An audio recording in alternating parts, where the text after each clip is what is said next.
Prime Field. You're looking at UConn versus USC and thinking Bud versus Davidson, right? Star power, shot making, who's hotter from three? You're wrong. The real game is happening after the shot goes up. It's that half second when the ball hits the rim and everybody either leaks out or crashes the glass. That's where this matchup gets decided. Does UConn turn long misses into a track meet, or does USC turn every brick into a second chance mugging? Tonight, we're not talking about who scores 25. We're talking glass wars, the hidden battle on the weak side boards that nobody's paying attention to. But you will after this show. Here's the big picture. UConn and USC don't just rebound differently. They live in completely different universes on the glass. UConn wants chaos. They force bad shots. They live on long rebounds. And the moment that ball is almost secured, their guards are gone, leaking out, sprinting lanes, and turning the rebounds into layup lines. USC, they're old school gang rebounding, multiple bodies to the glass, predictable crash patterns, and then they slow you down and bleed you out with putbacks and half-court possessions. So ask yourself this as you watch. Is this game being played in chaos or control? Because that answer alone might tell you who's winning. Let's start with UConn. Look at the Xavier game on November 30th. UConn racks up 17 second chance points and 35 fast break points, while Xavier shoots 21.7% from the field. That's not just playing hard. That's a system. Then against DePaul on December 7th, UConn grabs 13 offensive rebounds, forces 32 turnovers, and turns those into 52 points. 52. That's an avalanche. This is how their rebounding system works. Force an ugly shot or a rush decision. Strong and the bigs are already sealing and carving out space. The moment UConn smells a clean rebound, the guards and wings are leaking. They're not hanging around the play, they're hunting the next one. Watch Sarah Strong on these possessions. She doesn't just grab the ball, she initiates offense. Her positioning turns every clean rebound into a high-efficiency outlet. Guards are halfway up the floor before the opponent even realizes the shot is short. UConn's glass identity isn't just about securing the rebound, it's about weaponizing it. Now let's talk about the engine of that system, Sarah Strong. Against Xavier, 6 rebounds in 23 minutes, 8 assists, and those aren't empty assists. We're talking hockey assists, the pass before the pass, that trigger the whole fast break chain. Against DePaul, she scores 4 baskets in the first 4 minutes of the second quarter. That's not just a hot stretch. That's a big dictating tempo through pick and roll and early offense. Look closely. UConn doesn't need 3 or 4 passes to beat you down the floor. It's often one pass from Strong off the glass to a wing in stride. So here's the question for you. Is this rebounding or is this their real point guard play? Because if Strong is at 8+ rebounds and she's creating 3 or more direct scoring outlets off the defensive glass, USC isn't just losing rebounds, they're losing tempo. Alright, that's UConn's chaos. Now let's flip it. USC doesn't need one monster or rebounder. They beat you with volume and depth. Look at St. Mary's on December 2nd. USC wins the second chance points battle 15-0, 15-0. That's not a one-player takeover. That's an organizational choice. Then against Washington on December 7th, USC pulls down 50 rebounds to Washington's 38. That's a +12 margin spread across the roster. Davidson with 12, Raul Scheidit with 8, Kennedy Smith with 5. And the tape shows the key. Multiple players crashing from different angles. A guard, often Mackenzie Forbes or Jones-type role in this system, staying as a 4th crash body in the paint. There's no one rebounder you have to stop. You have to stop the entire pattern. USC's message is simple. We're sending bodies. Can you tag them all, box them all, and still get out in transition?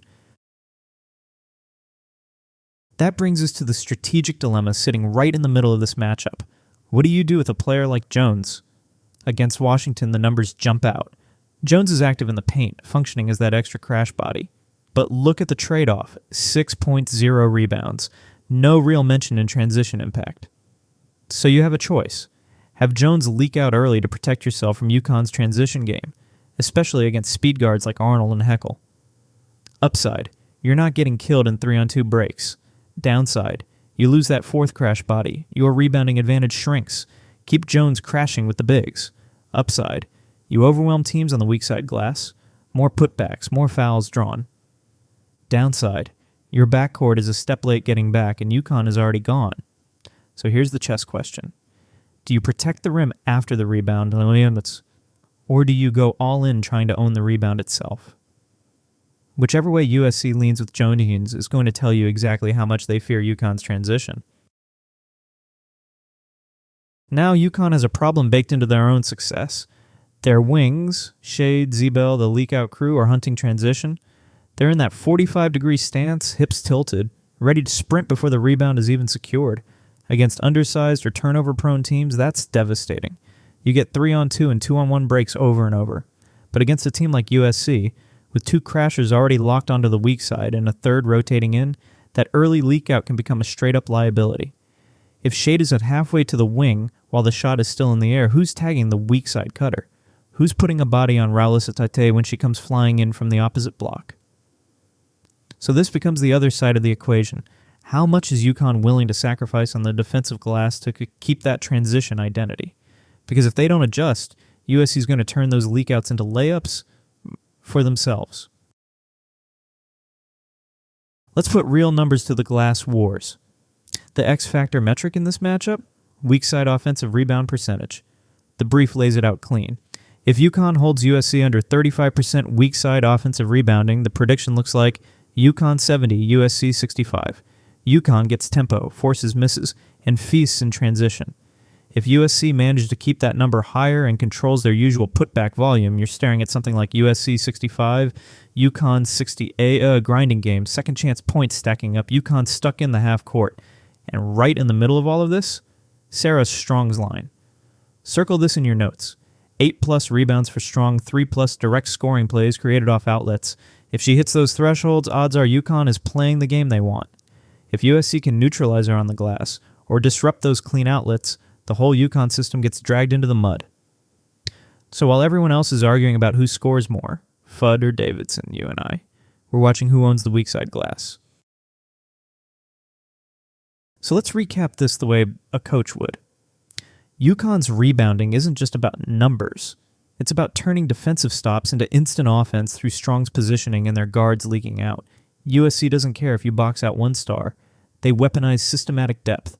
3, sometimes 4 bodies to the glass. And they bury you in second chance points. The entire matchup might come down to 2 choices. Does Jones leak or crash? Do UConn's wings stay disciplined or gamble for the break? Control the weak side. Control the tempo. Control the game. Now I want to hear from you. When that first shot goes up in UConn versus USC, what are you watching? Are you tracking the stars with the ball, or are you locked in on the weak side crash and the leakouts? Drop your answer in the comments. Team Chaos, UConn's transition. Or Team Control, USC's crash game. And if you want more breakdowns like this, where we talk about what actually wins games, not just who made the highlight, make sure you hit that like button, subscribe, and share this with the one friend who thinks rebounding is just effort. They're about to find out that it's a whole lot deeper than that. Prime Field.